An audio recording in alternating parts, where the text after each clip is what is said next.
So, Pete, you wouldn't believe what happened to me the other day. Tell me. I came home, and there's people in the Coles shopping centre was full of people at 8:30 at night buying bottles of water, and people showering, going to the toilets in the shopping centre because we had no water supply. Right. So can I tell you what happened? Yeah. So they told us the water was going to be off from 8 a.m. till 6 p.m. in the little community where I live, about 1,000 people. And so, everyone was ready for that. But 6 o'clock came, water was still off. 7 o'clock, water was still off. So we hadn't flushed the toilet all day, right? Jane hadn't done the washing of the clothes. We were waiting for the water to come back on. So no, water's on 8 o'clock. And then we get a message saying, the water will be back on at 9. So by this stage, we need to go to the toilet, right? And there's people like Jane had to have a shower. She'd been in the pool, she wanted to have a shower. So we go to the shopping centre nearby, and there's people, the car park is full. No way. There's people walking out of the car. Line up to the toilet. At this stage, the water hadn't even been off for 13 hours, right? At 9 o'clock, we get a message that water's not going to be on until 11. The water didn't actually come on until 12:40 a.m. But we realised how much we rely on water. And we were just starting to think about, what would we do without electricity? It was just such a short period of time. It was like we were in crisis mode. The people in my street are still, I've got a baby. I can't, got to take my kids to my in-laws. It's scary, isn't it? It was crisis. Built our life around these infrastructures, things that we rely on. Exactly. And then when they disappear, even just a few hours, Yes. pure chaos. Exactly. Absolute chaos. Exactly. So we were, I was actually stunned at my own reaction, it was just water.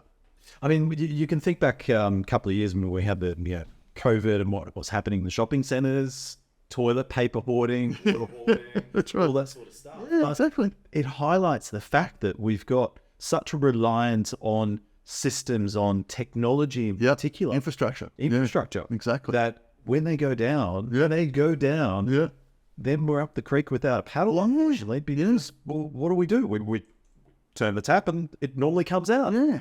Press the button and it flushes. Yeah. But it doesn't. No, exactly. But in the old days, you had an outside dunny. That's right. You had your own generator, or you'd get power, or you didn't have power, you had a candle or whatever. We've become less resourceful because we've become so reliant on everything there to support us. Our phone, banking, internet, lights, power. Jane's car's an electric car. If we don't have electricity, she can't drive her car. The thought that we were so reliant on that. So you opening up, we're not going to open up a can of worms, petrol, diesel versus electric. We're not going to talk about it today, but you did touch on an important point. So what we're basically saying is that we love the technology. Where we're going it from a tech perspective, digital perspective is phenomenal. And it's opened up the world. Yeah. I think it's made society a better place. Yeah. But It's only starting, actually. it's starting. Hey, all right. But there's a problem. And the problem is actually with the technology, because we're so reliant on it, because we're building everything on it. What happens when the internet goes out? What happens when the technology isn't accessible because the communication lines go down? Yeah. And it's pure chaos. Yeah, exactly. And we just go running around looking for someone to blame because our nature is not anymore to be resourceful and fix it or find an alternative. We just shut down. Absolutely. And then it's a huge, it paralyzes society and business. It does. Well, I think, look, I love the digital and I'm immersed in the digital area very deeply. Yeah. At the same time, I've come to realize and recognize that it's a very dangerous road that we're heading down, very dangerous path if all we're doing is relying on the digital. If the digital is doing everything for us, we're in the world of pain when what happens when the internet goes out. Let's play out that scenario. Let's say the internet today went down. Yeah. Communication lines go down. Yeah. That's okay for a few hours. Yeah. Well, what will happen if it went down for 3 days, 4 days, 5 days? So this week, you probably remember, Queensland, the medical record system went down and they had to go back to the old paper charts and records. And that was chaos for medical doctors and nurses. They've only been on an electronic system for a year and it goes down and they can't deal with it. So that's from an information. And that was only for a few hours. No internet. There's no Google. Now, most people don't have yellow pages. They don't have white pages. They don't have access to that information. So first of all, we don't have access to information. Second of all, most businesses, most organizations nowadays store their information, store their templates, whatever it might be, in the cloud. Yeah. But the cloud ain't accessible without technology, without the digital. So how do we move forward? How do we buy Or communicate with it. Or how do we communicate? How do we call each other? Yeah, exactly. It's all over it. How do I use my EFTPOS card, my credit card? Oh, How do I use, how do I buy or order anything? It's right. If you don't order anything, if you can't get it online, how are you going to do it? Yeah. Okay, then you've got the operations of a business, for example, or the operations of a medical facility. Everything's reliant on the technology. So the tech goes down, I can't operate the business. I can't operate whatever facility. The water treatment plant goes down. Yeah. Electricity grid goes down. A chaos. It's just so. Imagine if the sewer stopped working. And well, if you think back to, I can't remember when it was, hundreds of years ago in London, where they had the issue with population growth, and they had the issue with uncontrollable ability for sewage. Sewage was going into the River Thames. They couldn't control it. And I remember there was a story about a parliamentary sitting, and the politicians at the time weren't really listening until one year it was really, really hot, and the Thames, there's a stench, and it was going through the House of Parliament. And the story goes, apparently, that the politicians were in there. They realized, okay, this is really, really stinky. We got to do something about it. So, but that can be reality today. That can be our reality. That's right. And it is the reality. We joke about it, but it's a fact. Yeah.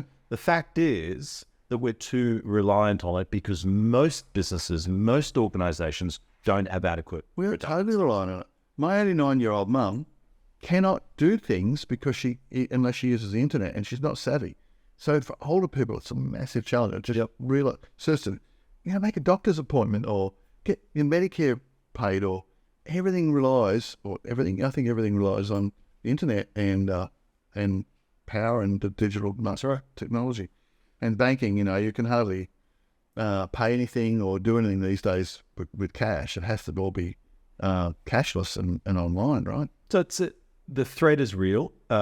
There's I don't remember her name, and we can put it in the comment section of the video on the podcast, but there's a book called This Is How They Tell Me the World Will End. And it's about a New York Times reporter about cybersecurity, warfare, cyber threat. Yeah. Now, I would say everybody should read the book because it's just mind-blowing in terms of where we're at from a cyber perspective. Yeah. But I guess the reality with the book and what she's saying with it is that we're becoming too reliant on the technologies. We're becoming too reliant on the digital, from health monitoring to mobile phones connected to digital to online payments, everything like that.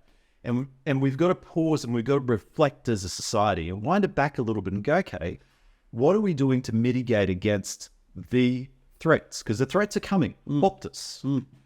Yeah. Just recently, communication networks, last week before, went down, and for a period of 8 hours or whatever time period it was absolute chaos for those individuals on the Optus network. Everyone in Victoria hated Optus. And not only the people on the Optus network, but everyone else around them, because you couldn't communicate. No, that's right. You couldn't access things. You couldn't get money out. Businesses couldn't operate. In fact, we were dealing with companies up here in Queensland, which is where we are today, and they couldn't operate because they were relying on systems that were based in Melbourne and on the Optus network.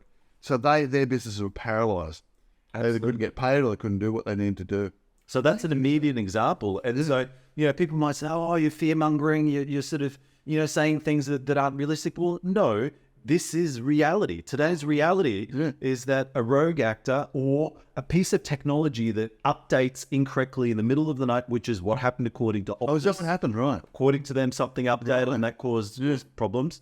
So it has this flow-on effect. It's going to happen. Like the water, not having access to water, has a flow-on effect on everything. Exactly. So for those guys, they planned that from 8 a.m. till 6 p.m., you're not going to have water that'll come back on.